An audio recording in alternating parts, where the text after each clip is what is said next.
नमस्कार, मी देवा चपटे. आपलं DC9 मराठी न्यूज मध्ये सर्वांचं स्वागत आहे.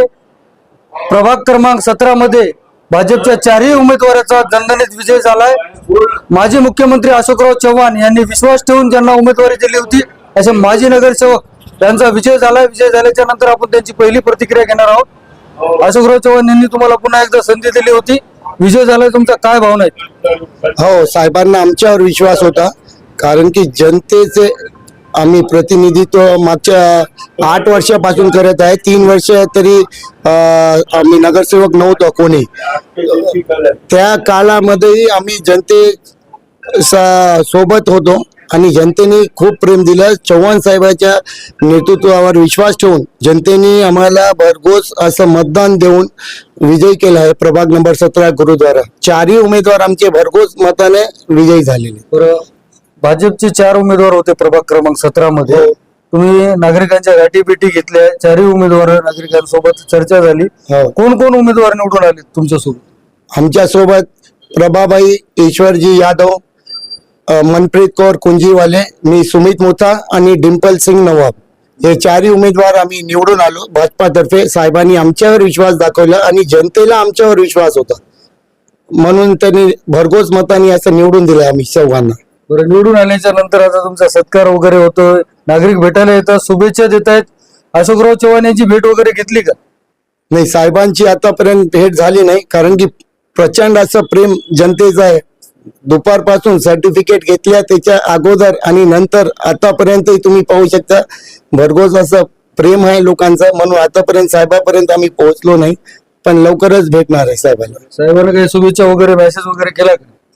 आता साहेबाला जनतेने शुभेच्छा दिल्या.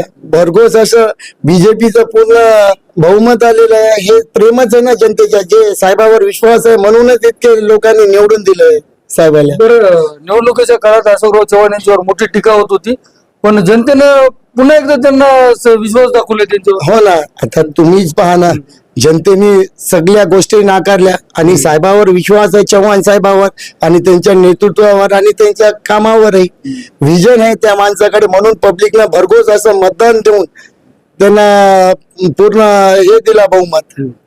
निवडून आलात, आता सगळ्यात पहिल्यांदा प्रभागातलं कोणतं काम हाती घेणार आहात? सगळ्यात अगोदर सोमेश कॉलनीचं एक आणि दशमेश नगरचं हे पाण्याचं मोठा समस्या आहे, हे लवकरात लवकर निवारण करायचं आहे. आणि सिंधी कॉलनीला एक ड्रेनेजचं काम बाकी आहे, तेही लवकर हाती घेणार, लवकर म्हणजे उद्याच. निवडून आल्या पहिल्यांदा काम हाती घेणार आहे. हो, जनतेने प्रेम दिलंय. 8 वर्ष झाले, इतकं प्रेम दिलंय. 4-4, 3-3 हजार मतांनी आपण लीडनं निवडून आलो, म्हणजे त्यांचं प्रेमच आहे ना, आणि त्यांना सोडणार नाही. त्यांचे जेही मूलभूत सुविधा आहे ते 100% पूर्ण करणार आहे. उद्यापासूनच सोमेश कॉलनीचा पाण्याचं, दशमेश नगर आणि ड्रेनेज लाईन सिंधी कॉलनीची हे मोठी जबाबदारी आहे, ते लवकर पार पाडणार आहे. बरं, एकंदरीत महानगरपालिकेच्या निवडणुकीमध्ये बीजेपीने किती जागेवर विजय मिळवला? बहुमत आलंय तर आता बोलायची काही आवश्यकताच नाही. महापौरही होणार आहे, तर काय 45च्या वर गेले सीट, बहुमत आले म्हणजे होणार महापौर साहेब आणि सांगितल्यानंतर त्यांच्या हिशोबानेच होणार ना, त्यांनाही सगळं पाहावं लागते व्यवस्थित.